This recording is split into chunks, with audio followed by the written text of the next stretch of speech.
Día de la Victoria en Europa, 1945. Las multitudes celebran la victoria en Europa. Han soportado lo inimaginable. Los últimos meses de la Segunda Guerra Mundial habían sido un caos total. Fue la fase más violenta e intensa de la guerra más violenta e intensa jamás librada. Un corresponsal británico se encontraba en el frente. La brutalidad incontrolable de los bombardeos continuaba. Un capitán americano destacado en primera línea.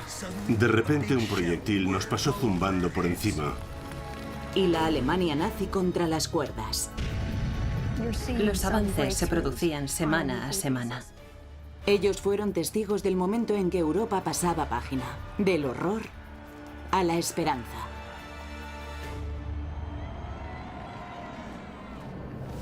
Carrera a la victoria. Europa. 7 de mayo de 1945. Por todo el mundo corre el rumor de que Alemania acaba de rendirse. En Washington, la gente sale a la calle y espera la gran noticia. Londres bulle impaciente. Los periódicos hacen cábalas, pero los líderes mundiales guardan silencio. Existía una gran confusión. Intentaban mantenerla bajo control. La gente salió a la calle a celebrarlo y la policía les decía, todavía no. Estaban deseando estallar y liberarse de las cargas de la guerra en un día único y catártico. Pero ese mismo día, en Berlín, reinaba el terror. La capital de la Alemania nazi había sido arrasada. Sus habitantes estaban conmocionados. ¿La rendición solo sería otro rumor? ¿O 6 años de guerra por fin habían terminado?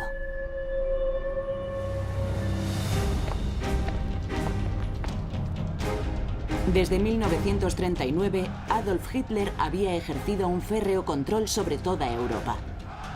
La Alemania nazi era una amenaza increíble para el mundo. En su apogeo, la Alemania nazi controlaba más territorio que el Imperio Romano. Pero en 1945, el Tercer Reich había sufrido un colapso fulgurante y caótico.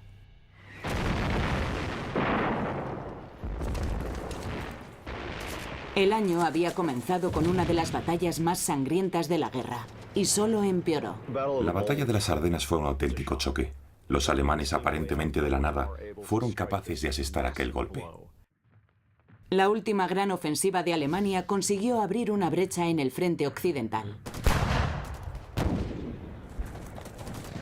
Los aliados habían sido sorprendidos con la guardia baja, incluido el capitán Charles MacDonald, de 22 años. Una ráfaga de feroces balas trazadoras resplandeció entre los árboles. Sentí un dolor repentino en la pierna derecha y un líquido tibio fluyó e inundó mi bota. Era sangre. El 17 de enero, una bala atravesó la pierna de MacDonald. El dolor era casi insoportable. Creí que iba a perder el conocimiento.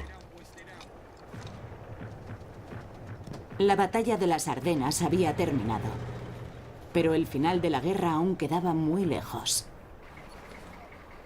MacDonald regresó enseguida al frente occidental. Desde el frente oriental, el ejército rojo soviético invadió el territorio alemán en una ofensiva épica.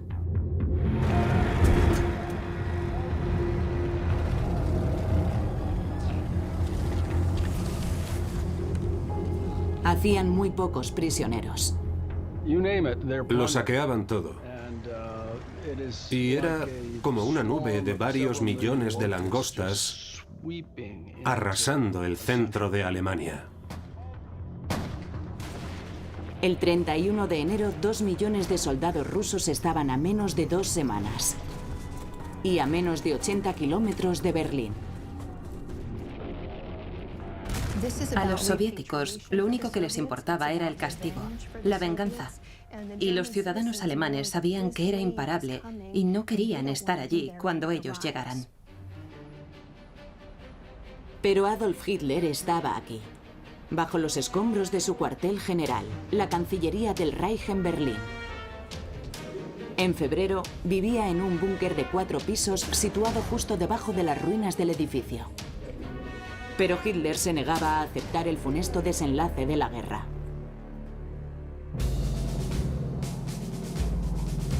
El 4 de febrero, mientras Hitler permanecía oculto, sus enemigos se reunían en un balneario soviético. Los líderes aliados llegaron a Yalta rebosando confianza. Los 3 grandes, Churchill, Roosevelt y Stalin, se reunieron en Yalta.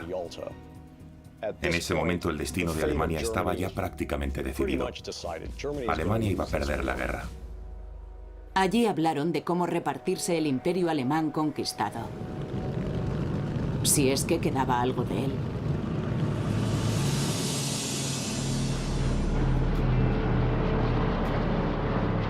En 1945, los aliados controlaban prácticamente todo el espacio aéreo europeo. A Alemania apenas le quedaba aviación. Pero tenían muchas baterías antiaéreas en tierra. Las explosiones de la artillería antiaérea eran algo que aterrorizaba a los aviadores. Las podían ver, veían esas flores negras abriéndose a su alrededor.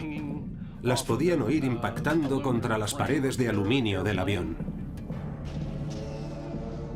La metralla mató a muchas tripulaciones, pero no detuvo el ataque. Hubo cientos, si no miles, de ataques con bombarderos.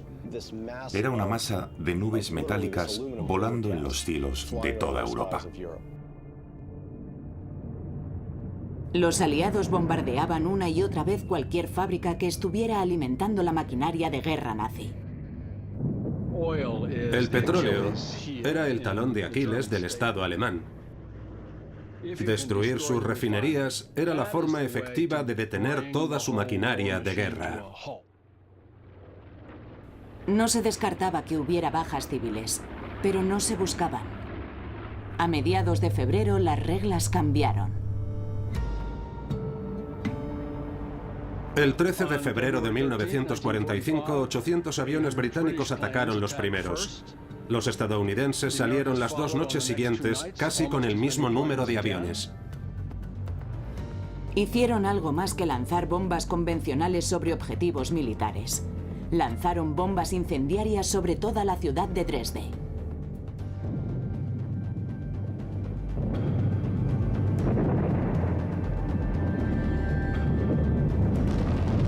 Aquello inició una nueva fase de la guerra. La de la guerra total.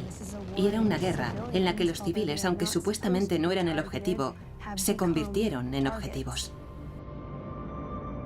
Los aliados no verían lo que habían provocado hasta que llegaron las tropas terrestres. Entonces, esas tropas aún estaban aproximándose a la última barrera para invadir Alemania, el Rin. El río Rin es la frontera natural de Alemania. Es un río formidable. Su corriente es muy rápida. No es un río que pueda cruzarse fácilmente. En su retirada, los alemanes intentaban destruir todos los puentes para impedir que los aliados cruzaran el río. Pero el 7 de marzo, una unidad del ejército de los Estados Unidos se aproximaba. Las fuerzas estadounidenses que avanzaban desde el oeste llegaron a una colina, miraron hacia este desfiladero del Rin y se sorprendieron al ver que el puente de Remagen aún seguía en pie. Charles McDonald, el capitán de 22 años herido en enero, había vuelto al frente. Sabía que solo era cuestión de tiempo que nuestra división recibiera la orden de cruzar el río. El corazón de Alemania estaba tentadoramente cerca.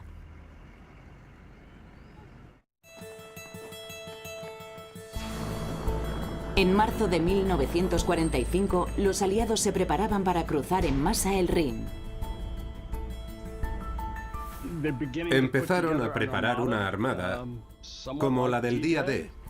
1.100 embarcaciones con más de 200 lanchas fluviales que habían llevado en camiones desde Amberes. Las excavadoras abrían el paso a esos convoyes, derribando casas y líneas telefónicas y cualquier cosa que se interpusiera en su camino, porque los barcos eran muy grandes. Se suponía que los nazis habían volado todos los puentes para frenar el avance aliado a través del Rin. Pero uno de ellos seguía en pie, el puente de Remagen. El 8 de marzo, los estadounidenses avanzaron y abrieron las primeras vías aliadas en el territorio alemán de Renania. Con una operación mucho más grande en marcha, el goteo de tropas pronto se convertiría en una inundación.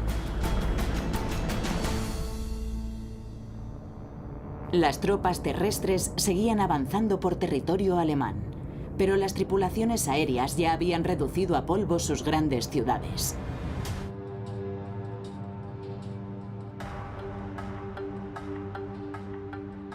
Las ciudades alemanas, una tras otra, habían quedado reducidas a cenizas y escombros. Apenas quedaba una piedra encima de otra.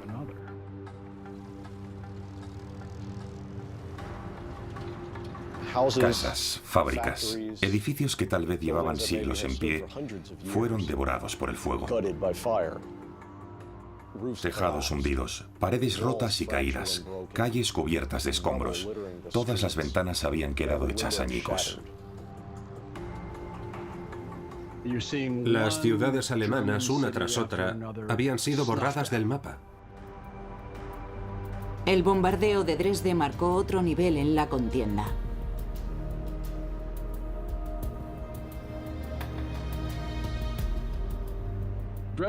Dresde se convirtió en realidad en el símbolo de la guerra total, despiadada e incontrolada. La histórica ciudad y al menos 25.000 habitantes fueron arrasados. Se llegó a un punto en la guerra en el que los resultados eran más importantes que los métodos.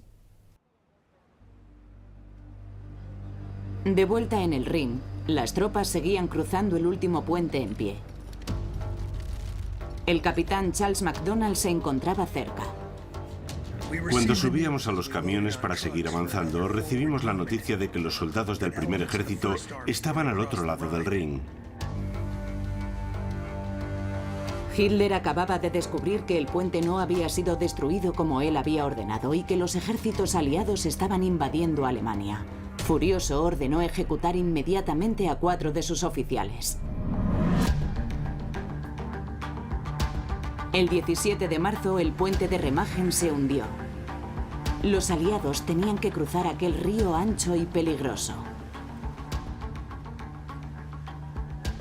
Cruzar el Rin se consideraba un objetivo tan complicado que lo planearon como si fuera una corta travesía por mar. Los ingenieros construyeron algunos puentes flotantes, pero no eran suficientes para permitir una invasión masiva debido a la enorme anchura del río. Técnicamente, fue uno de los aspectos más complicados del avance aliado desde el oeste. El corresponsal británico Alan Moorhead, que escribía para el London Daily Express, se encontraba allí y fue testigo de la operación. 23 de marzo. Una noche oscura a orillas del Rin. El enemigo está a solo 300 metros de distancia.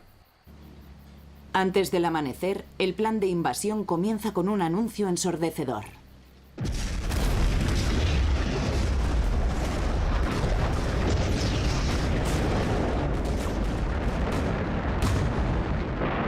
El estruendo ensordecedor de la artillería se elevó desde los campos cercanos. Después llegaron las primeras tropas aerotransportadas. Pasaron a solo 70 o 90 metros de nuestras cabezas volando en formación de combate. Los paracaidistas se lanzaron por las compuertas abiertas. 16.000 paracaidistas saltaron sobre Alemania. La invasión aérea más grande en un solo día en la historia mundial.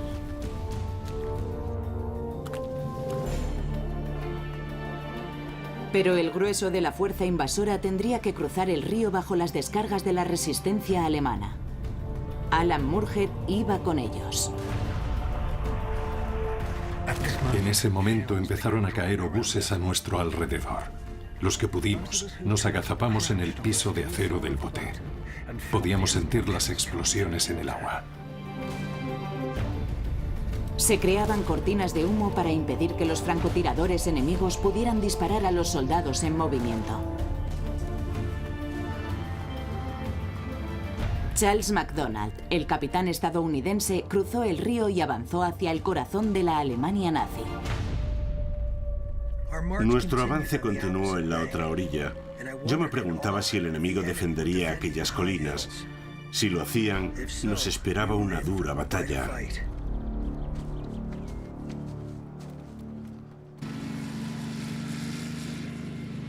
Mientras los aliados avanzaban, los ciudadanos alemanes se aferraban a las promesas hechas por el propio Hitler. Nuevas armas que cambiarían el curso de la guerra. Existía la creencia de que el ingenio alemán les ayudaría a ganar la guerra. Los ingenieros nazis habían desarrollado lo que ellos mismos llamaban Wunderwaffe, armas maravillosas, entre las que se contaba un cohete supersónico. El V2 era un cohete de 14 metros de largo que volaba a Mach 5. Se elevaba a 100 kilómetros en la atmósfera y caía a velocidades terroríficas. No podías verlo, no podías oírlo, no podías detenerlo. Con su V2, los alemanes podían golpear muy lejos de su imperio en declive. Y lo harían muy fuerte.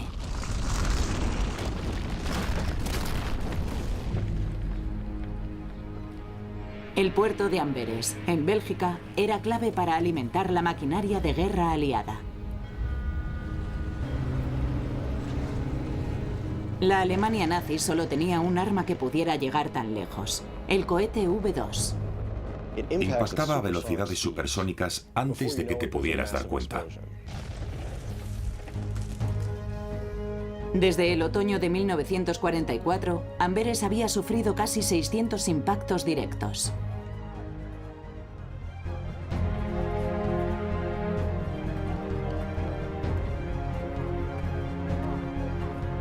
Pero el doble de V2 había caído sobre la ciudad de Londres. En la mañana del 27 de marzo, el último ataque con V2 en Londres sacudió el barrio de Stepney. Destruyó varios edificios y mató a 134 personas. La mayoría eran vecinos judíos que estaban desayunando en sus casas. Las consecuencias fueron devastadoras.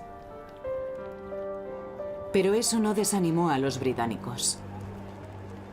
Al contrario, los reforzó en su convicción en la última fase de la guerra de que los nazis debían ser derrotados.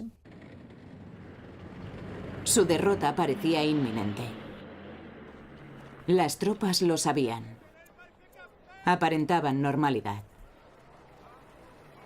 Y hacían un poco el ganso.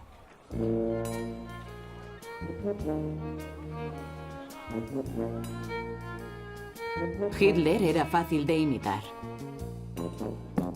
Y un objetivo claro. Las tropas construían barcas con los restos de los aviones alemanes. Adoptaban a perros callejeros como mascotas. Y daban la bienvenida a los actores que los visitaban. Aquí, Edward G. Robinson socializaba antes de interpretar una obra en un teatro improvisado. Una poza procuraba un baño muy necesario. O un baño de lodo. Pero todos añoraban su hogar.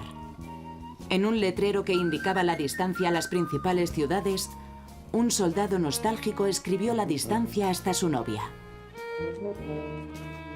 El cuerpo de prensa también encontraba sus momentos para descansar.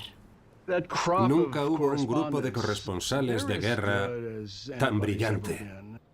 Helen Kirkpatrick, Virginia Coles y Ernest Hemingway tomándose un respiro. Pero el corresponsal británico Alan Moorhead se encontraba en el frente.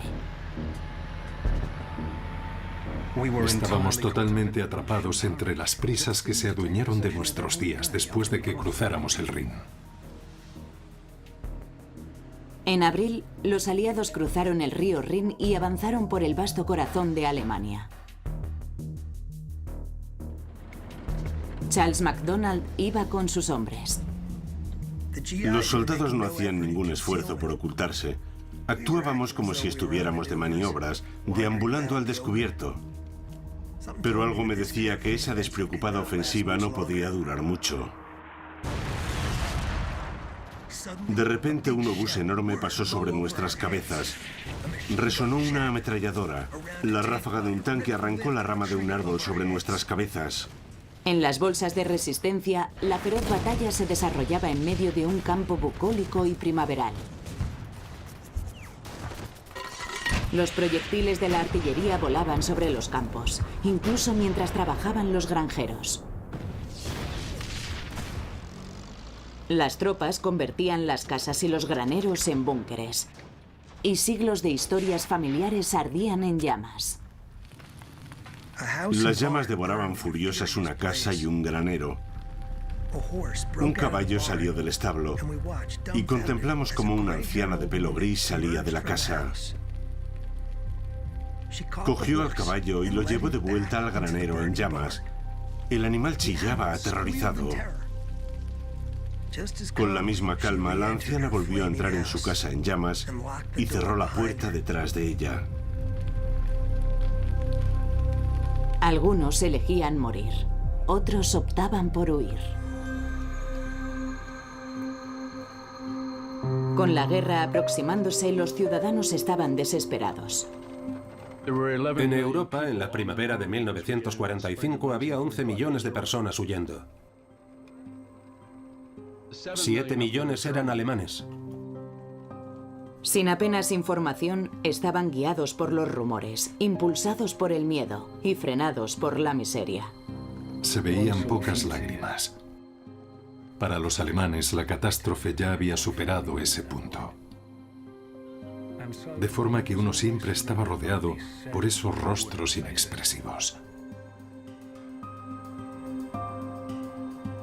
Muchos buscaban protección ante la violencia desatada en los campos de refugiados.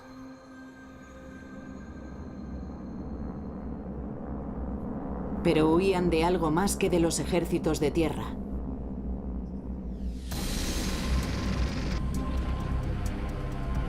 En abril, los aliados llevaron la guerra aérea casi hasta el suelo.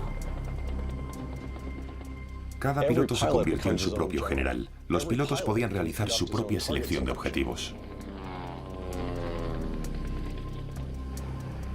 Una granja podía ser un fortín nazi o un refugio familiar. La incertidumbre no los detenía. Quizás viera un tren en marcha. No sabía si ese tren llevaba municiones. Podía llevar armas. Podía estar lleno de refugiados. Pero lo atacaba. En estas imágenes, un piloto ataca a una columna de personas caminando, algunas ondeando banderas blancas. Se referían a lo que hacían como el trabajo criminal, porque era una forma de destrucción indiscriminada.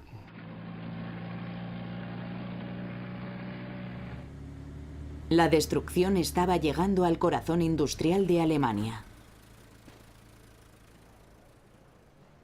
El 11 de abril, los aliados encontraron los restos de una famosa fábrica cerca de Nordhausen, el epicentro de las armas maravillosas nazis.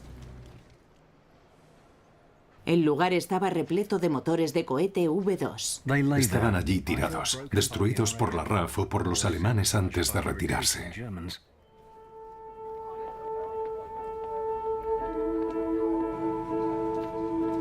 Los aliados rescataron a miles de trabajadores esclavos que se habían visto forzados a fabricar esas armas.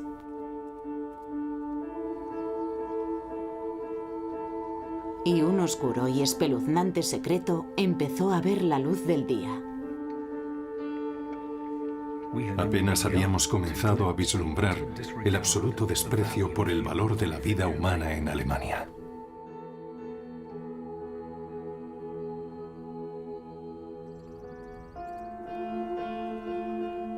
Pocos años antes, los líderes nazis no huían.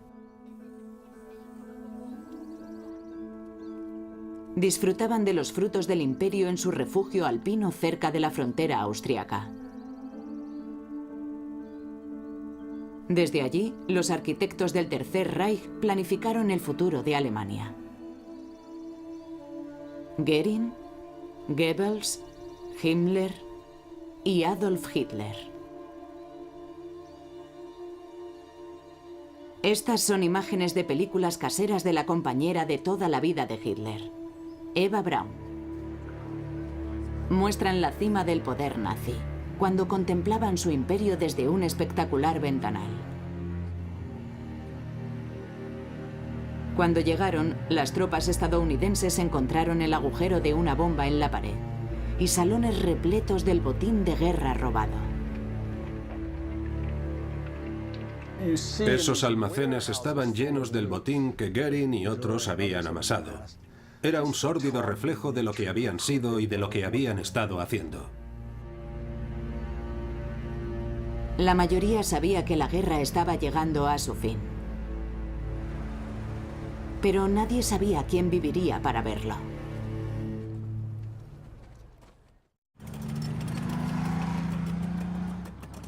En abril de 1945, el presidente Roosevelt sabía que la victoria estaba cerca. El final de la guerra en Europa se aproximaba. Y Roosevelt y el público ansiaban la paz. Todos estaban convencidos de que Roosevelt estaría allí con ellos. El 12 de abril, Roosevelt se encontraba siguiendo tratamiento médico en Warm Springs, Georgia. Y cuando se disponía a almorzar, de repente se llevó la mano a la frente y se derrumbó inconsciente. Había sufrido un derrame cerebral. Había un médico allí. Su presión arterial era de 300/190, lo cual es mortal. Así fue como Harry Truman llegó a la presidencia. Había sido vicepresidente durante menos de 3 meses. Truman sabía muy poco sobre cómo se estaba librando la guerra o cuáles eran los planes para terminarla, y aún menos sobre los planes para la posguerra. Pero Truman tendría que tomar enseguida decisiones que cambiarían el curso de la historia.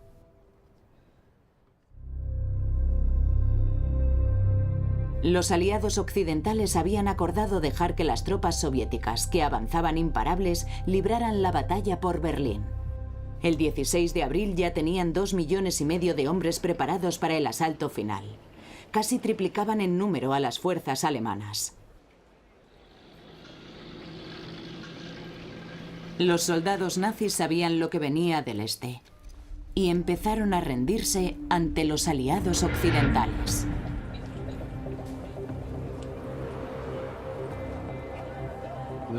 Se respiraba un ambiente de desesperación, de auténtica desesperación.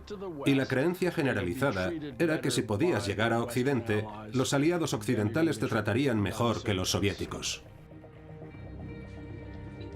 El 18 de abril, un grupo de ejército alemán al completo se rendía ante los estadounidenses. Era la mayor rendición en masa de la guerra. 325.000 hombres, incluidos 30 generales, se convirtieron de repente en prisioneros de guerra. Algunos eran niños. Un hombre nos trajo a 2 soldados alemanes. Ninguno de ellos tenía más de 16 años. Los agrupaban y los llevaban a recintos vigilados que básicamente eran campos cercados con alambradas. Solo en el último mes de la guerra se rindieron más de 1 millón de soldados. Esa fue la primera señal verdadera de que Hitler había perdido ya el control y que el Reich caería poco a poco en poder de los aliados.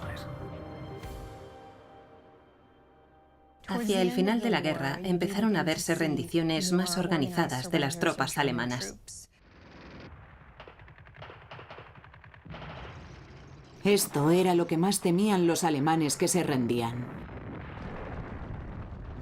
Los soviéticos que llegaban desde el frente oriental asesinaban a su capricho y ejecutaban a los soldados que se rendían.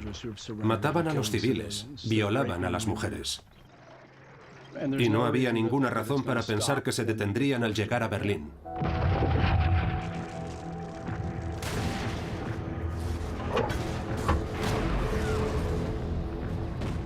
Era la capital alemana. El mismísimo Hitler estaba allí. Era la última batalla. El 20 de abril, Hitler celebraba su 56 cumpleaños oculto en un búnker situado debajo de su cuartel general, destruido por los bombardeos. Podían oír los proyectiles de la artillería soviética y los cohetes cayendo. El ejército rojo estaba a las puertas de Berlín.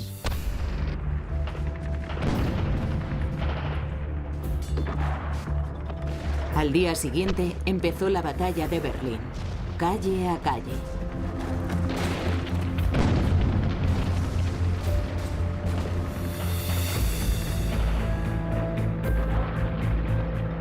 El 22 de abril, los estadounidenses volaron con explosivos la esvástica que dominaba la famosa explanada de desfiles de Nuremberg. Al igual que ese símbolo, el partido nazi estaba implosionando. El día 23, Hermann Göring le preguntó a Hitler si podía ser su sucesor. Hitler lo expulsó del partido nazi. Al día siguiente, Himmler hizo llegar a los aliados una propuesta secreta de rendición a espaldas de Hitler. Y el 25 de abril, los aliados se toparon con unos soldados con extraños uniformes cruzando el río Elba, al sur de Berlín. Los soldados de ambos bandos se acercaron cautelosamente a las tropas que habían visto en la orilla opuesta del río. Los aliados les dieron la bienvenida cuando desembarcaron. Era una unidad del Ejército Rojo Soviético. Tras años luchando contra el mismo enemigo en diferentes frentes, se encontraron por primera vez en la ciudad de Torgau. Era un momento histórico, marcado al principio por el decoro militar y luego por una celebración espontánea.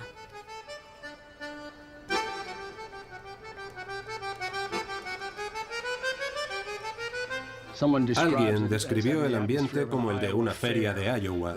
Los rusos habían capturado una fábrica de acordeones cercana y tocaban canciones eslavas. No compartían idioma ni costumbres. Ni siquiera el básico apretón de manos. Cuando los dos bandos se encontraron, se produjo una increíble liberación catártica de toda la tensión acumulada.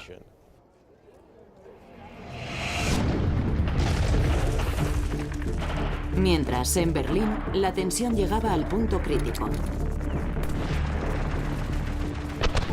El 28 de abril, los soviéticos se encontraban a tan solo 500 metros del búnker de Hitler. Benito Mussolini, su aliado del Eje en Italia, era fusilado y exhibido colgando de un gancho de carnicería. El 29 de abril, con los soviéticos aproximándose, Hitler se casó con Eva Braun.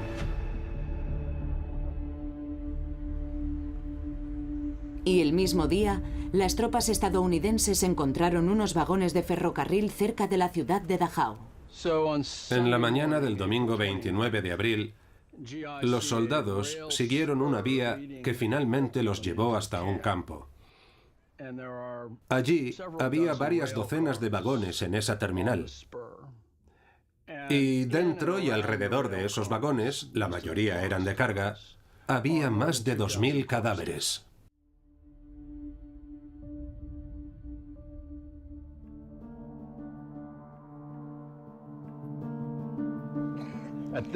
Después, cuando entraron en el campo, encontraron a miles de prisioneros esqueléticos y demacrados. Algunos supervivientes tenían la mirada perdida, incapaces de procesar lo que estaba pasando. Y aún menos lo que había pasado.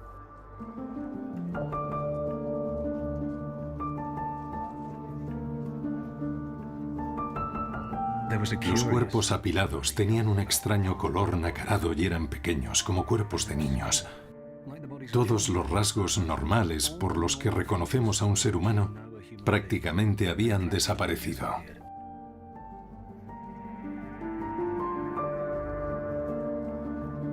Los guardias alemanes, vestidos como prisioneros, se habían escondido entre los supervivientes. Los verdaderos prisioneros los identificaron para los soldados aliados. Esos eran soldados curtidos en muchas batallas. A esas alturas habían visto casi de todo en el campo de batalla. Pero la disciplina se rompió. Y pusieron a varias docenas de guardias delante de un muro y hubo unos minutos de disparos incontrolados. Los asesinatos por venganza de los guardias alemanes apenas pueden comenzar a describir el día en que los aliados descubrieron Dachau. Es una escena que quedó grabada en su memoria y que no podrían borrar de ninguna manera. Fue el último gran campo de concentración en ser liberado. 40.000 prisioneros habían muerto allí. Pero los aliados rescataron a 32.000 supervivientes el 29 de abril. Al día siguiente, el cerebro del Holocausto tomó su última decisión.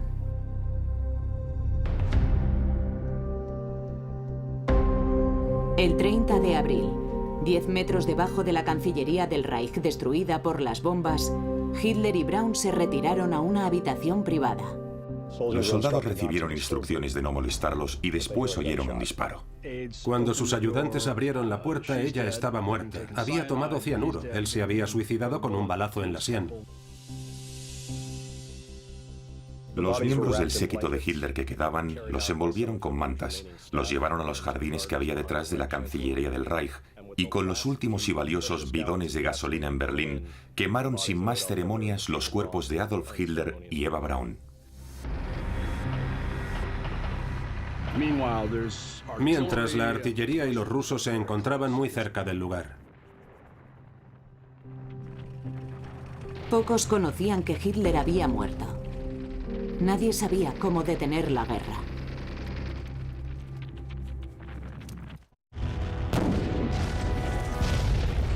El 30 de abril de 1945, Berlín era un campo de batalla. Los alemanes defendían su capital ignorando el destino de su Führer.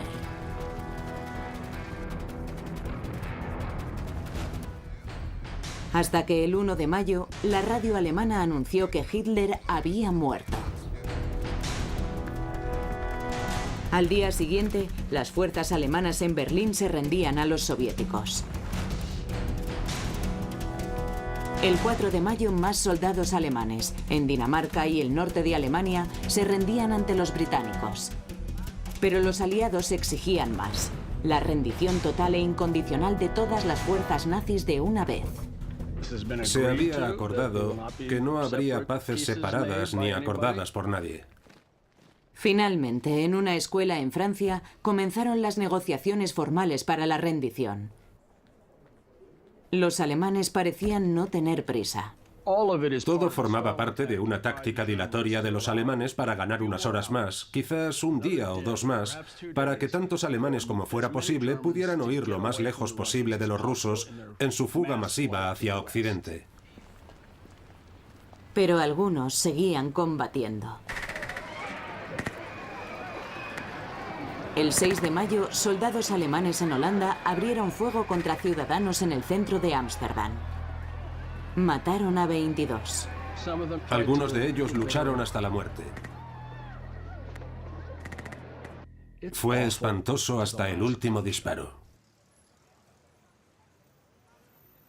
De regreso en Francia, Eisenhower desatascó la situación con una amenaza.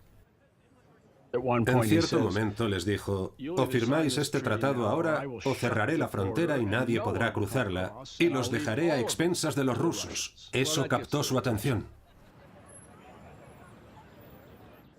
Finalmente, el lunes 7 de mayo a las 2:41 de la madrugada, todo terminó con una rendición formal y lúgubre.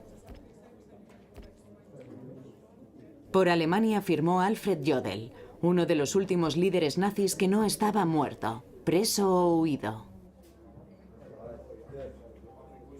Los funcionarios pidieron a los medios que no hicieran pública la noticia, hasta que los líderes aliados hicieran una declaración conjunta.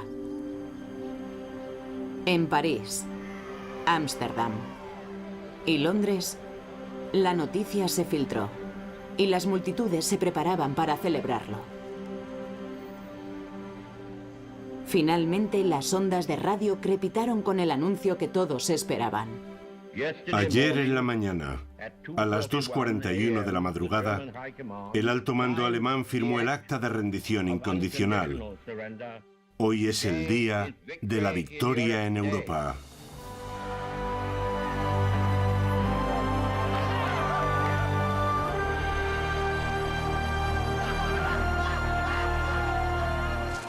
Larga vida a la causa de la libertad. Las banderas de la libertad ondean sobre toda Europa.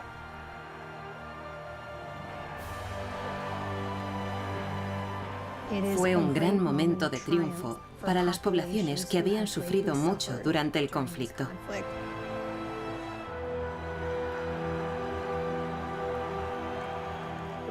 Repicaron las campanas de la Catedral de San Pablo en Londres.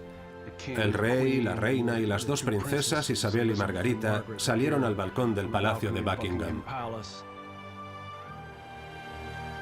Después, las jóvenes princesas desaparecieron para vagar en secreto entre la multitud, saboreando la alegría por ellas mismas.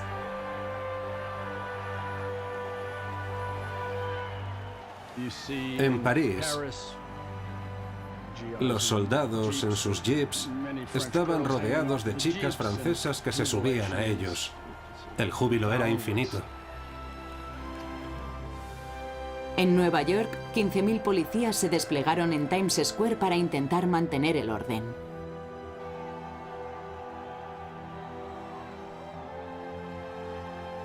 Los ciudadanos tenían otros planes.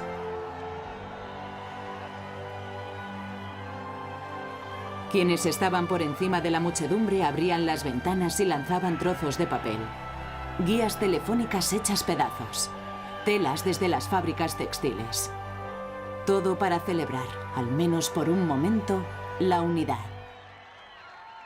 Hay momentos que unen a las personas para conseguir cosas que antes se consideraban imposibles. El capitán estadounidense Charles McDonnell estaba en la ciudad checoslovaca de Pilsen. No podíamos imaginar la loca celebración con la que nos recibieron. Los civiles se agolpaban en las calles, vitoreándonos y agitando sus banderas como si su vida dependiera de ello. Felices, los civiles nos cubrieron de flores, pasteles y galletas. Una anciana dejó un pollo asado en nuestro jeep. Por toda Europa las tropas lo celebraban con lo que encontraban. Fuera saqueado o no. Y estoy seguro de que aquel día se consumieron muchas muy buenas botellas. Pero también seguía la dura realidad. Puede que esta guerra aún no haya terminado.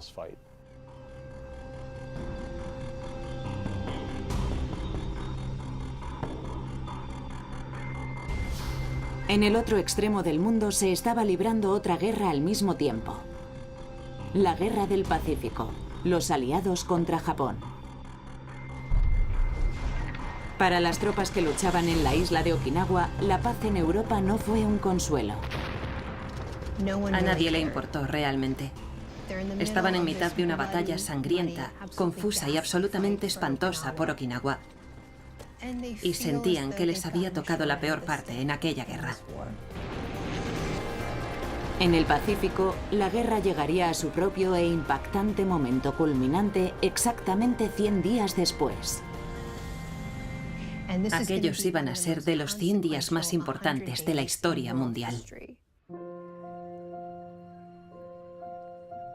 Pero de vuelta en Europa, todo había terminado por fin. El Reich de los 1000 años solo había durado 12. Y el mundo siguió girando.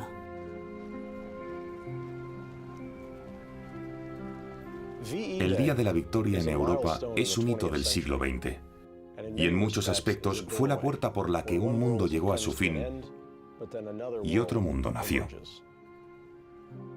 A partir de ese día, los hijos de la guerra se convirtieron en hijos de la paz. Heredaron un continente destruido, pero también un nuevo futuro. Algunos de ellos no habían conocido otra cosa que la ocupación nazi. Y de repente comprendí por qué habíamos estado luchando. Y se me hizo un nudo en la garganta que me impedía tragar. Después del Día de la Victoria, podrían crear su nueva Europa.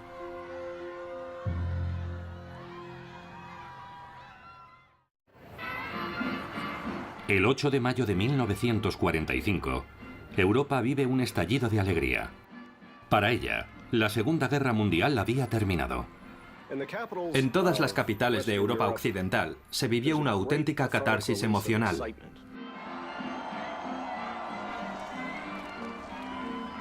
Pero el derramamiento de sangre continuaba en otra guerra, la Guerra del Pacífico. Básicamente era una estrategia criminal. ¿Cuánta sangre tendría que derramarse? Pasaron exactamente 100 días entre la victoria en Europa y la victoria sobre Japón. Tal vez fueran los 100 días más trascendentales de la historia mundial.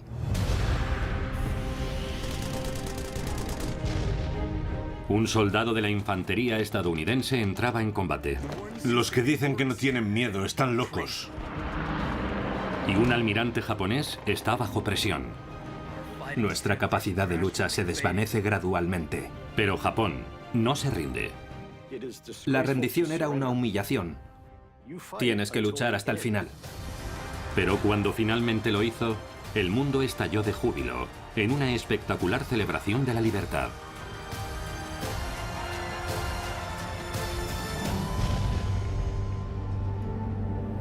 Carrera a la victoria, el Pacífico. Los últimos 100 días de la Segunda Guerra Mundial comenzaron con resentimiento en el Pacífico. Cuando conocieron la noticia de la victoria en Europa, a nadie le importó realmente. Se encontraban en mitad de una batalla sangrienta, confusa y espantosa. Y sentían que les había tocado la peor parte en aquella guerra. Desde el ataque de Japón a Pearl Harbor en 1941, Estados Unidos y sus aliados habían estado retrocediendo a través del océano más grande del mundo y por todo el sudeste asiático. En 1945, la Guerra del Pacífico llegó a las puertas de Japón, Okinawa. El infante de la Marina estadounidense, Harold Clay, tenía 20 años y estaba lejos de su ciudad natal en Massachusetts. Estaba muerto de miedo, todos lo estábamos. Y los que decían que no tenían miedo estaban locos. Clay y sus compañeros se enfrentaban a una barrera colosal, la línea Shuri. La línea Shuri era una línea defensiva del ejército japonés que dividía la isla de costa a costa. Los japoneses habían convertido las montañas en una fortaleza subterránea de búnkeres, cuevas y túneles. Se habían atrincherado allí, y lo habían hecho muy bien. No podías ver al enemigo, pero sabías que estaba allí. Y estaba allí en un gran número. Hasta 100.000 japoneses aguardaban ocultos a los soldados estadounidenses. Había unos 1.000 soldados de infantería por cada 200 metros de línea defensiva, lo que la convertía en una de las más densamente pobladas de la historia de cualquier tipo de guerra.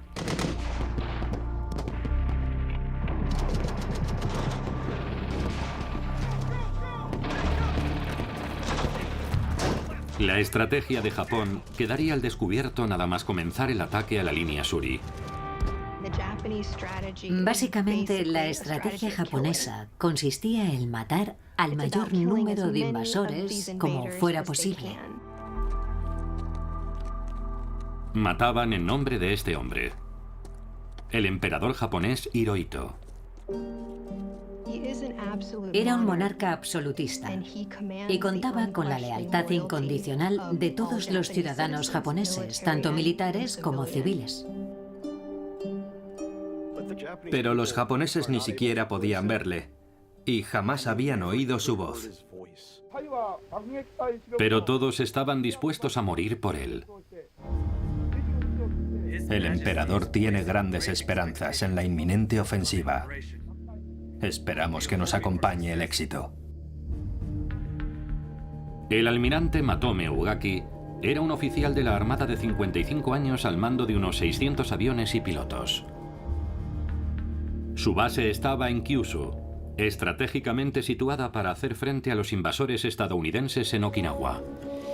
Pero en 1945 la Fuerza Aérea de Japón estaba exhausta. No tenían combustible de aviación ni pilotos entrenados.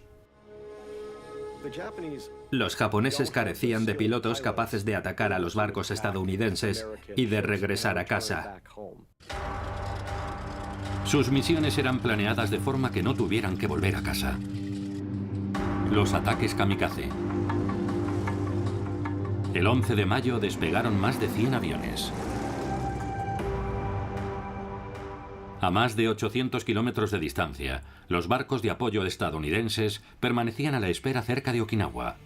Los marineros estaban nerviosos. Habían visto ataques kamikaze antes y esperaban más. Muchos perdían los nervios, incluso los marineros más veteranos. Esa sensación constante de terror terminaba minando sus nervios y su moral.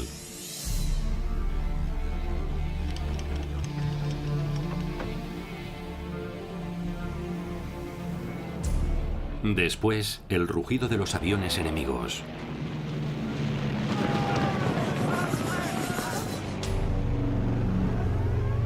Los aviones estadounidenses despegaron para hacer frente a los atacantes en una batalla devastadora.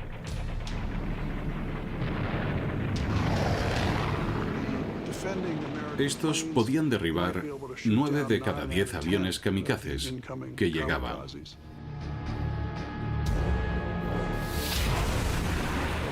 Pero ese 10º kamikaze podría asestar un golpe devastador. Uno de ellos atravesó la cortina de fuego defensivo y se lanzó contra el portaaviones Bunker Hill. Luego, solo 30 segundos después, otro. Cada uno de los aviones abrió una herida profunda que inició una reacción en cadena. La mayor parte de la devastación en el portaaviones fue provocada por las explosiones de las bombas estadounidenses y los depósitos de combustible que se incendiaban sin control. Los hombres que estaban debajo de la cubierta quedaron atrapados. Los que no murieron abrasados murieron asfixiados. El interior del barco se convirtió en un ataúd. El Bunker Hill se preparó para enviar a 373 marineros muertos al fondo del Pacífico. Pero para el almirante Ugaki no era suficiente. El hecho de que ni siquiera 2 impactos de aviones suicidas pudieran hundir al portaaviones enemigo nos mostró la necesidad de atacar con más aviones en el futuro. Estados Unidos también recurría a nuevas y devastadoras tácticas. Los bombardeos convencionales del territorio japonés no habían logrado lo que los estrategas militares esperaban conseguir. Estados Unidos empezó a lanzar bombas incendiarias sobre Japón. Habían empezado por Tokio unos meses atrás. Tras la incursión sobre Tokio se desvanecieron todos los escrúpulos morales. Ya no existía ninguna restricción a los ataques contra la población civil. El 13 de mayo atacaron la ciudad de Nagoya. A menudo, los B-29 bajaban hasta 1500 metros. Llegaban de noche y lanzaban sus bombas incendiarias de napalm sobre el centro de ciudades japonesas densamente pobladas.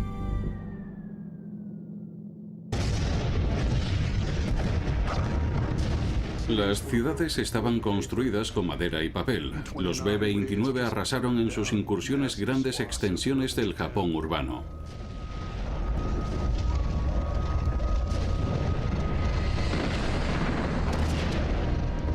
La estrategia detrás de los bombardeos incendiarios era obligar a Japón a ponerse de rodillas.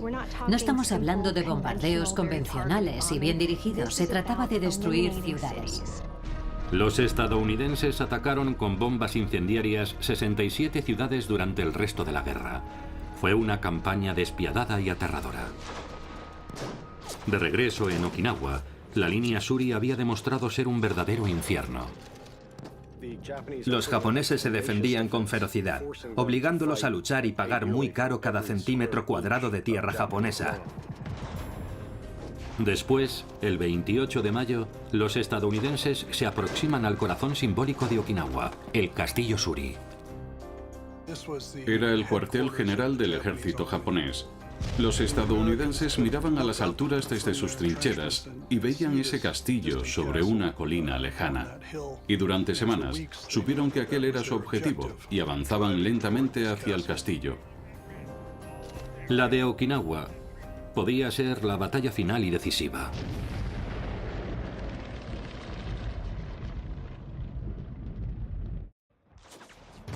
A finales de mayo de 1945, en Okinawa, se combatía ferozmente desde hacía ya casi 2 meses. Más de 600.000 hombres luchaban en una isla más pequeña que la ciudad de Los Ángeles. La sangre corría a raudales. Okinawa se convirtió en una de las batallas más duras del Pacífico, sobre todo en las inmediaciones del Castillo Shuri. El 29 de mayo, los estadounidenses tomaron el Castillo Shuri, el corazón y último bastión de la isla. Llevaba allí siglos. Era una especie de antiguo castillo samurái con muros de piedra. Este era el cuartel general japonés y tal vez su última oportunidad. Y esto es todo lo que quedó de él. El castillo fue pulverizado. Y los japoneses habían huido.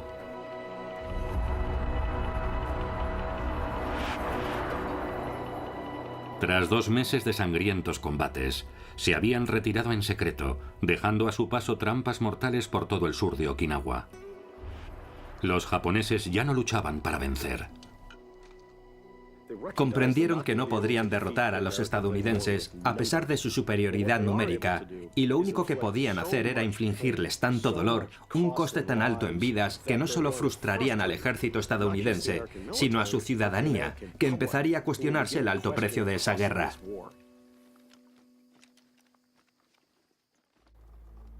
Pero oculto al público se desarrollaba un proyecto de alto secreto. Físicos de todo el mundo habían aceptado la hipótesis de que existía una forma de crear una espectacular explosión de energía. En Los Álamos, Nuevo México, los científicos del proyecto Manhattan intentaban desarrollar una bomba atómica. Una explosión de una potencia desconocida y puramente teórica. El esfuerzo por construir la bomba atómica comenzó con pleno conocimiento de lo que podría salir mal. Pero si funcionaba, no solo cambiaría la guerra, cambiaría el mundo. El 8 de junio, mientras los estadounidenses lanzaban una nueva ofensiva aérea contra Japón, Hirohito se ponía en contacto con la Unión Soviética, con la esperanza de poder negociar un acuerdo de paz. No veían otra salida a la guerra y se aferraron a la posibilidad de la mediación soviética. Mientras la ofensiva continuaba y se dirigía directamente contra el espacio aéreo del almirante Ugaki. Sonaron las sirenas. Antes de que pudiéramos llegar a los refugios, empezó el fuego enemigo. Acribillaron los aviones en tierra como si se tratara de un campo de tiro. Hubiera sido mejor que cayeran en el aire que verlos destruidos en el suelo. Pero la escasez de combustible nos impidió hacerlo. En Okinawa, la guerra avanzaba hacia el sur. Pero en lugar de un frente definido, era una batalla campal. Con fortines japoneses ocultos por todas partes, los disparos podían llegar desde cualquier lugar. Los marines que avanzaban para tomar una posición, de repente se veían atacados por la espalda desde posiciones japonesas que no sabían que estaban allí. En la semana que terminó el 18 de junio, una división de la Infantería de Marina sufrió 1.150 bajas mientras intentaban abrirse camino a través de un campo de minas humano. En respuesta, los marines se abrirían camino con ayuda del fuego a través de Okinawa. Sabíamos que los derrotaríamos, solo era una cuestión de tiempo. Pero lo que más nos ayudó fueron los lanzallamas. Nadie los quería llevar porque tenías que cargar con 2 depósitos en la espalda. Y los japoneses intentaban atravesarlos con una bala. Si lo hacían, explotabas.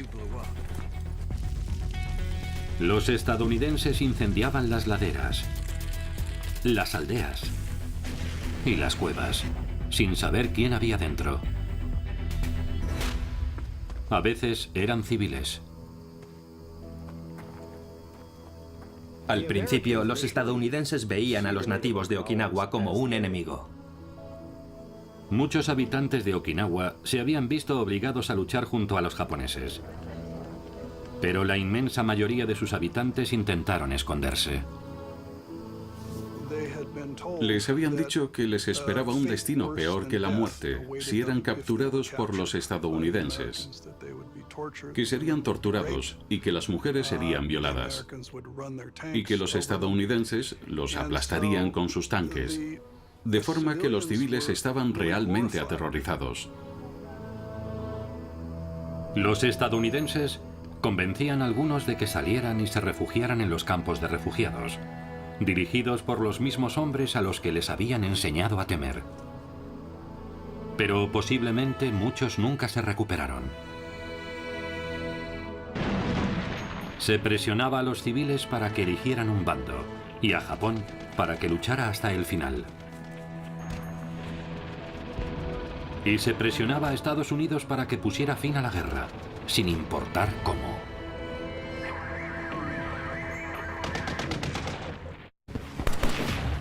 En junio de 1945, Okinawa era un matadero.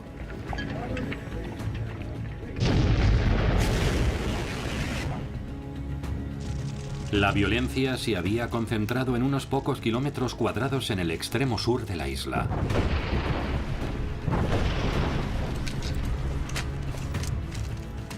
Los japoneses luchaban hasta la muerte o se suicidaban para evitar ser hechos prisioneros. Morían a un ritmo de 1 millar al día. Nos dijeron que lucháramos por nuestra vida y por Estados Unidos, pero que siguiéramos vivos. A ellos les decían, morid por el emperador. Es duro pelear con alguien así. ¿Por qué no se rendían los soldados japoneses? La respuesta es que sencillamente rendirse no existía en su vocabulario. Pero el 20 de junio sucedió algo extraordinario.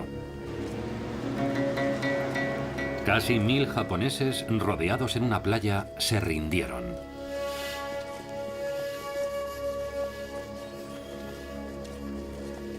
Aquello asombró a los marines y soldados estadounidenses, a quienes les habían hecho creer que ningún soldado japonés se rendiría voluntariamente. Era la rendición japonesa más numerosa en un solo día en toda la Guerra del Pacífico. Un cambio profundo que nadie había visto venir. Creo que estaban tan hartos de la guerra como nosotros y que pensaron, oye, yo solo quiero volver a casa y formar una familia. Solo en Okinawa se hicieron 11.000 prisioneros militares, algo que era prácticamente inaudito. Al día siguiente, Estados Unidos declaró la victoria en Okinawa. Pero era una isla de tumbas. 12.520 estadounidenses, 100.000 japoneses y 100.000 civiles más. Para el público estadounidense fue un auténtico shock. Inevitablemente todos empezaron a preguntarse, ¿hasta dónde llegarían los japoneses para defender sus islas? ¿Y hasta dónde llegarían los estadounidenses para invadirlas?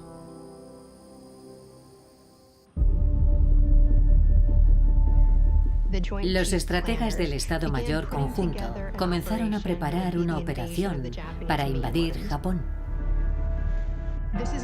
Aquella iba a ser la mayor operación anfibia de la historia. La llamaron la Operación Caída. El 1 de noviembre los estadounidenses desembarcaron en Kyushu. Luego, en algún momento de 1946, invadieron la isla principal de Honshu. Las tropas ya estaban preparadas. Hasta 2 millones de hombres invadirían un país de 70 millones. La espantosa imagen de los soldados e infantes de marina estadounidenses matando a un gran número de civiles japoneses y cargar con eso en sus conciencias era algo que muchos de ellos temían profundamente. Harold Clay estaba entrenándose para la invasión. Nos decían, si veis acercarse a un niño con un palo, matadlo. Si veis acercarse a una chica, matadla. Nosotros decíamos, ¿cómo se puede disparar a un niño pequeño? Nos decían, creedme, si no lo hacéis, os matarán a vosotros. Al mismo tiempo, Japón se preparaba para el combate. Y fue esencialmente una especie de último esfuerzo espasmódico para lanzar toda la fuerza militar que quedaba en el país para defender a muerte su patria. Y como temían los estadounidenses, esa guerra a muerte les incluía a todos. Los japoneses empezaron a armar a sus ciudadanos, en algunos casos con lanzas afiladas, y los empujaban a enfrentarse a los estadounidenses en las playas en las que desembarcaban. También reunieron todos los aviones que aún podían volar.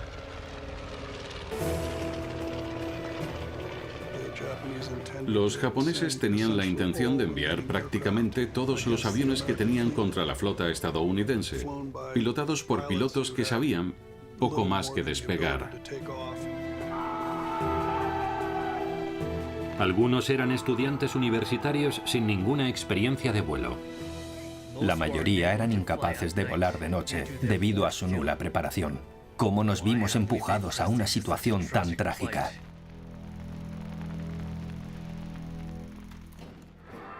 En Moscú, el 24 de junio, los soviéticos exhibían su poderío militar ante Joseph Stalin.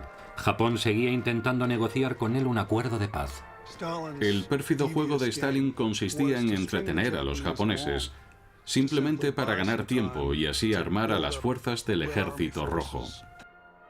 Stalin no quería la paz. En su lugar quería una parte de Japón. Mientras tanto, en el desierto de Utah, los estadounidenses seguían preparándose para un nuevo tipo de misión. Llevaban varios meses entrenándose solamente para un trabajo: lanzar con éxito una bomba atómica sobre un objetivo japonés. Lanzaban bombas simuladas llamadas calabazas desde más de 8.000 metros de altura. Así ponían a prueba el diseño de las aletas de cola, el tiempo de caída y su precisión. Por fin, el último mes de la guerra, llevaron a cabo la prueba más importante de todas. En Nuevo México, los soldados izaron una gigantesca bola de metal hasta lo alto de una torre de 30 metros. Era la primera bomba atómica de la historia. Los científicos se pusieron a una distancia segura antes de probarla. Muy pocas personas realmente comprendían lo que aquello podía hacer. El silencio reinaba en el desierto, hasta que accionaron el interruptor.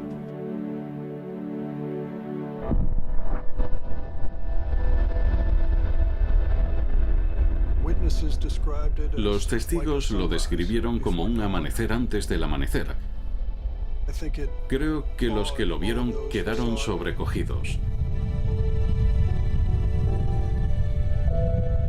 Entre muchos de los presentes, la sensación de júbilo e incluso de alivio fue rápidamente reemplazada por una sensación de pavor. Lo que no se sabía era qué tipo de destrucción podría causar en una ciudad. En tan solo 3 semanas, el mundo lo sabría.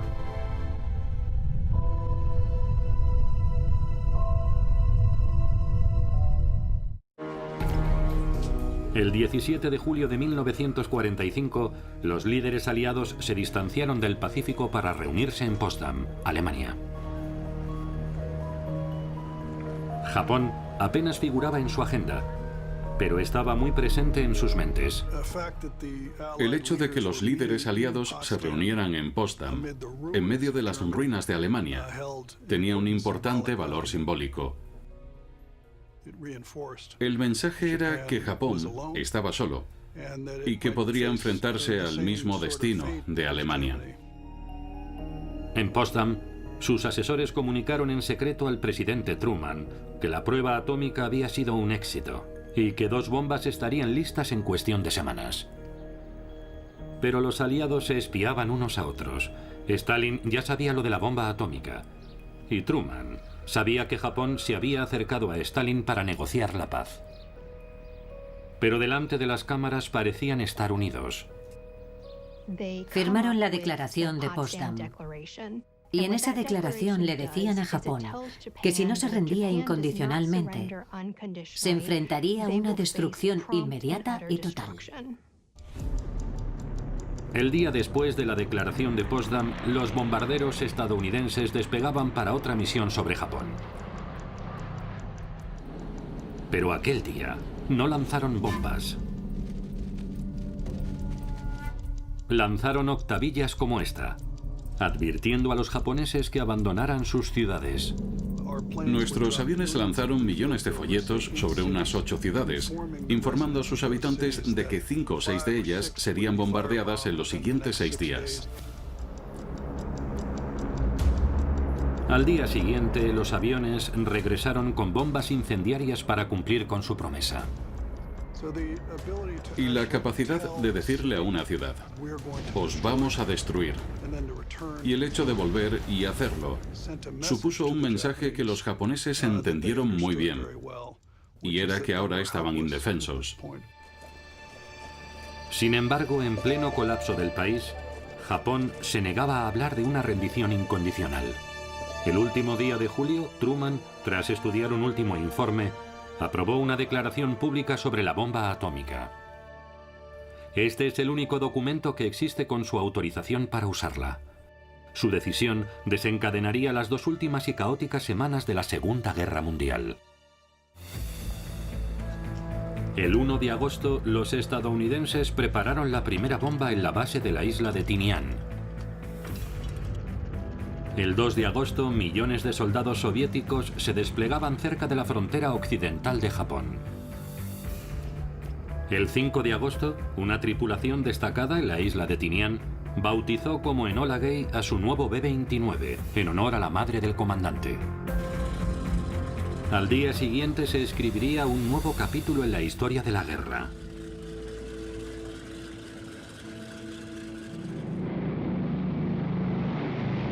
A las 3 menos cuarto de la madrugada, el Enola Gay despegó con una tripulación de 12 personas y una sola bomba, de 3 metros de largo y casi 4.500 kilos de peso. Una vez en el aire, el artillero entró en acción. Después de que el Enola Gay despegara, el artillero se arrastró hasta el depósito de bombas e insertó un detonador de pólvora para armar la primera bomba de uranio. Era una mañana ajetreada en Hiroshima. En la calle se respiraba un ambiente bélico.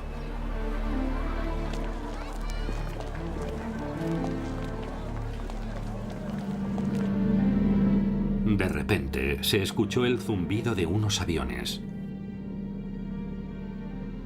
A las 8:15, el Enola Gay lanzó la bomba.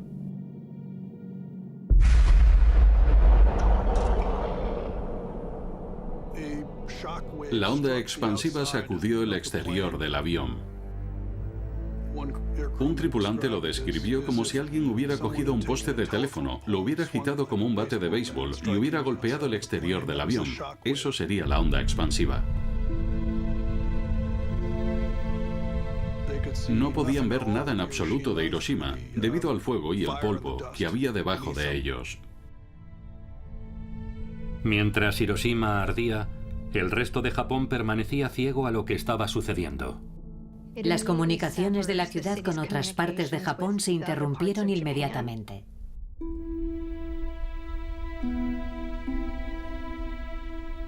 Solo los que estaban abajo sabían lo que estaba pasando, aunque no fueran capaces de entenderlo.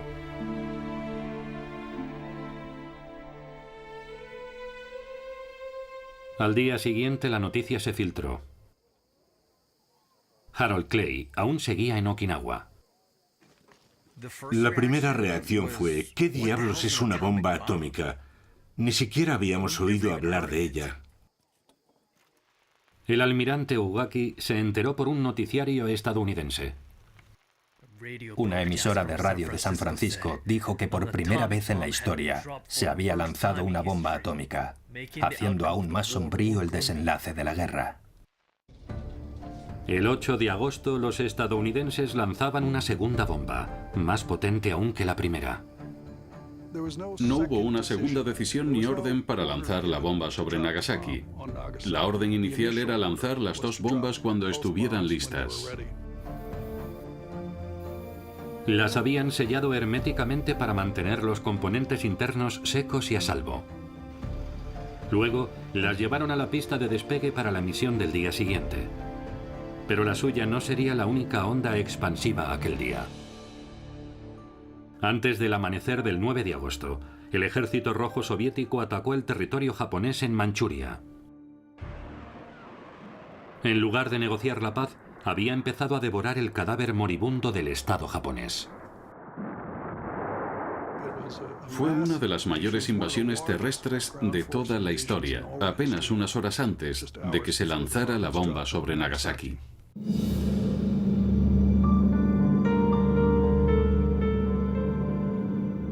Nagasaki no había sido la ciudad elegida inicialmente para ese día. El objetivo previsto era en realidad Kokura, pero el mal tiempo en esa ciudad los obligó a elegir otro objetivo.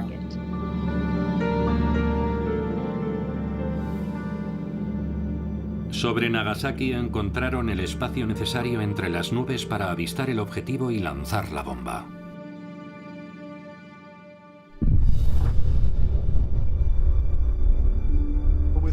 En un radio de unos 3 kilómetros, todas las estructuras existentes quedaron casi completamente destruidas. Por segunda vez en 4 días, decenas de miles de personas quedaron silenciadas en un instante. Cuando las nubes se disiparon, el resto de Japón pudo ver finalmente el horror.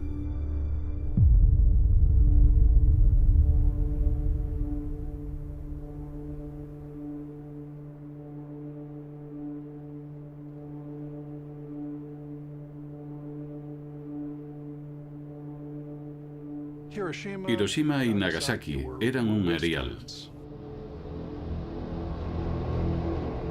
La destrucción alcanzó un nivel que jamás se había visto antes. Se encontraron sombras allí donde antes hubo personas.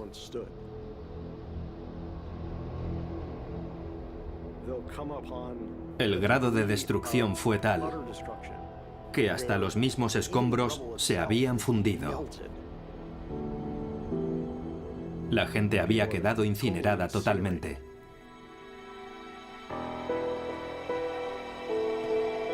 Con Japón cayendo de rodillas, la estructura de mando se fracturó. En el ejército japonés, los partidarios de la línea dura estaban decididos a evitar la rendición a cualquier precio, incluso a costa de la virtual devastación de todo el país. El 14 de agosto, los militares de la línea dura intentaron dar un golpe para impedir la rendición, pero fueron desautorizados por una voz desconocida en la radio japonesa.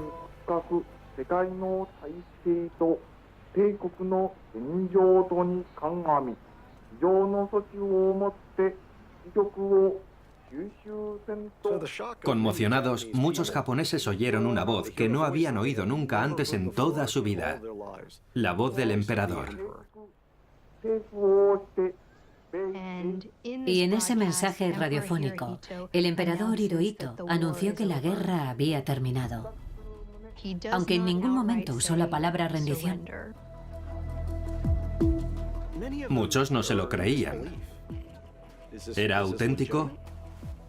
¿Era real? ¿Era un truco estadounidense? Y Japón se hundió en un periodo de estupefacción irracional. El resto del mundo contuvo la respiración. ¿Sería esa la rendición que finalmente pondría fin a la Segunda Guerra Mundial? 15 de agosto de 1945. El ejército estadounidense se prepara para un desembarco masivo y la invasión de Japón. Pero el emperador Hirohito acaba de hacer un asombroso anuncio a su pueblo por la radio. Ha enviado un cable a la embajada de Suiza en Washington. Los suizos se lo transmitirían inmediatamente a Harry Truman. Antes de que el mundo pudiera comprender plenamente lo que estaba pasando, el almirante Ugaki tomó una decisión. Él había enviado a miles de jóvenes pilotos japoneses a la muerte en ataques suicidas. Y se había jurado a sí mismo, en las páginas de su diario, que él compartiría su destino. Voy a seguir los pasos de todos los que murieron por el país. Quiero vivir el noble espíritu del ataque especial, incluso después de que la muerte se lleve mi cuerpo de esta tierra. Tras escuchar el mensaje del emperador, fue en su coche hasta un aeródromo local, se subió a un avión y lo pilotó en una última misión kamikaze. Y el suyo fue el último ataque kamikaze de la guerra.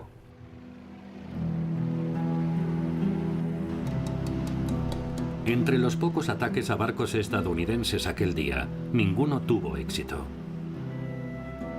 Probablemente el almirante Ugaki se hundió directamente en su tumba del Pacífico. En Washington, los suizos hicieron llegar el cable japonés a Harry Truman, y el presidente lo anunció al mundo.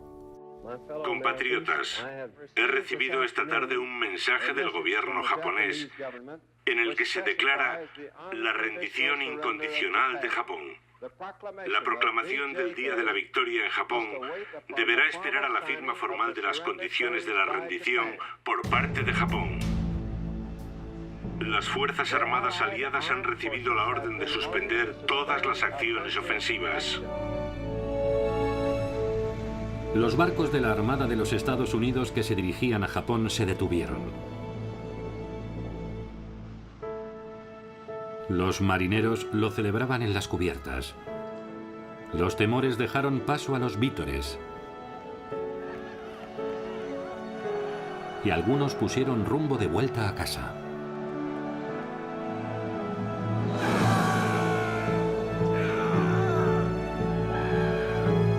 En las islas cercanas, los hombres preparados para la invasión expresaban su alivio.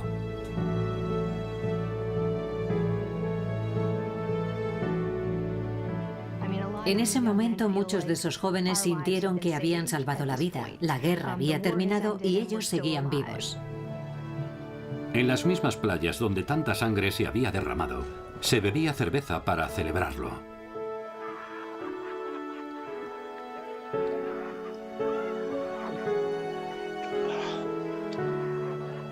En Okinawa, Los soldados brindaban con los lugareños.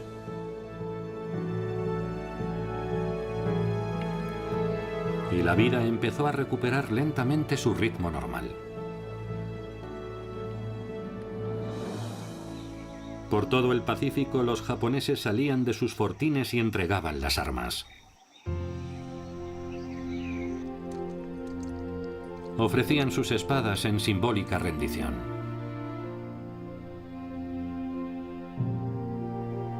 Los prisioneros de guerra de Australia, Estados Unidos, Inglaterra e incluso de la India emergían de la oscuridad y entornaban sus ojos ante la libertad recién recuperada.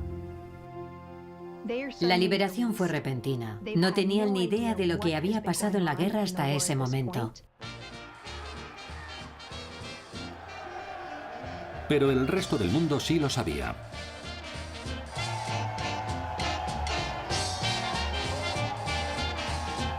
Nueva York.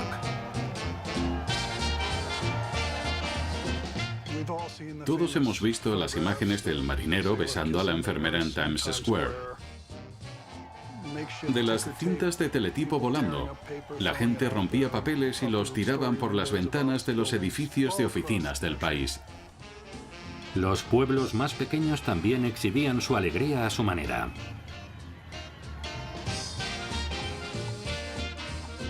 En aquel día impresionante de agosto de 1945 se vivió una explosión de alegría increíble.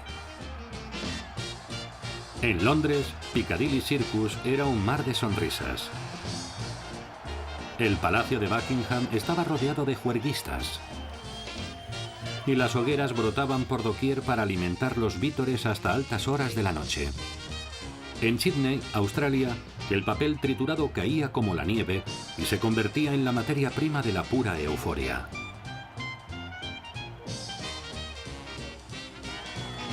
En Washington, los espectadores que estaban viendo una película salieron del cine para celebrarlo.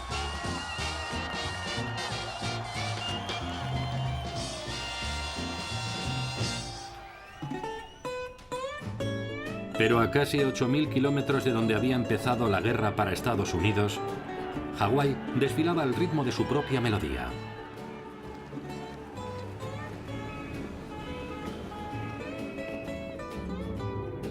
Desde el ataque de Japón a Pearl Harbor en 1941, Hawái se había convertido en una potencia militar. Pero nunca perdió su espíritu. Para los Estados Unidos, el día de la victoria sobre Japón era la culminación de una batalla que comenzó el 7 de diciembre de 1941 y que exigió al país todo lo que podía dar. Y fue una liberación catártica e increíble que posiblemente no hemos vuelto a experimentar desde entonces.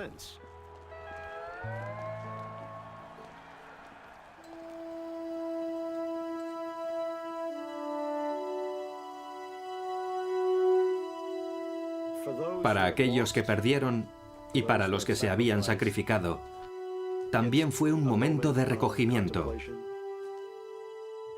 Quizás un momento de duelo silencioso.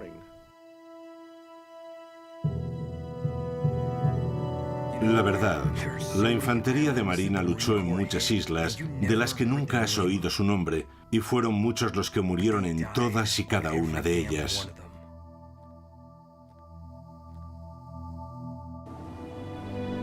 En islas remotas, en los continentes que las rodean, y a través de sus aguas implacables, el Gran Pacífico engulló todos esos sacrificios.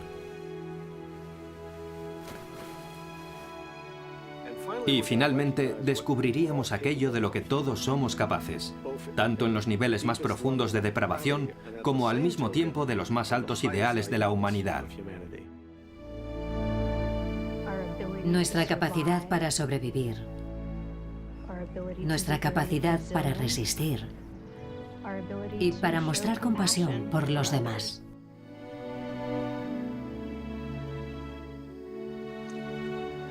Aquellos a los que se les había enseñado a temerse mutuamente comenzaron a aceptarse.